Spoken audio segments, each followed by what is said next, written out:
We get a lot of phone calls and a lot of emails from parents where there's either someone just about to die or has died, asking that very same question. We often get calls from schools as well, asking, what do we say? What do we do? So we go back to basics. We talk about truth, access to truth, and inclusion when we're talking to children about death. And what that means is that children are given access to the truth of what happened, or access to the truth of the diagnosis, because we have a very long-term view of grief, and we've been going for 31 years now, so we have seen the efficacy of the principles that we adhere to, and we know that children do better when they're told the truth, in a safe way, in a loving way. And inclusion is also important for children, to be included in conversations and to be included in, at an age-appropriate level, developmentally appropriate, in language they understand. So inclusion in conversation, inclusion even in the detail potentially of the funeral, something that they can do or something that they can contribute. Children are developmentally self-centric, and so they believe the world revolves around them.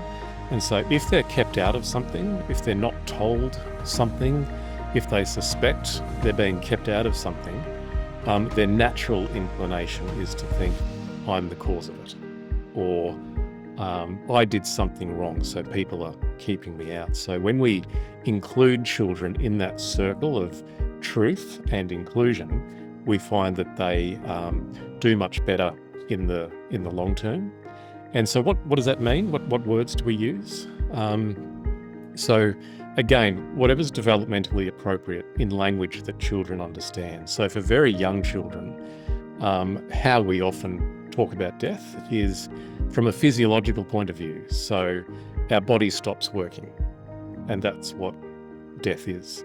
So our heart stops beating and our eyes stop looking and our ears stop hearing and our legs stop running. So when we talk about death in that way, that our body stops, young children in particular generally tend to understand that.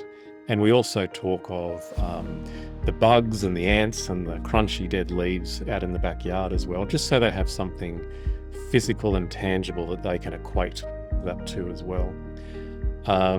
For older kids, there can be talking about death in a physiological way, but as kids get older, their understanding of death and grief and life changes and develops. So really understanding or asking what they understand first about someone who's died, or asking what they understand first about the diagnosis or the illness, gives us a great starting point to go as well.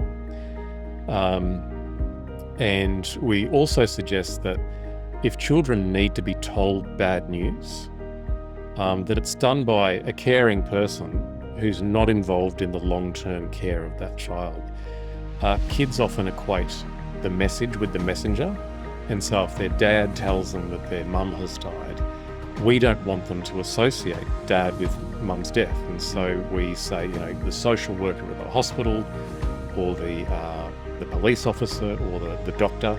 So someone caring and trusted, but not someone who's involved in the long-term care of that child. And we also get questions about, should kids attend a viewing? And we advocate that children are given access to do that, not to force them if they're distressed or if they don't want to.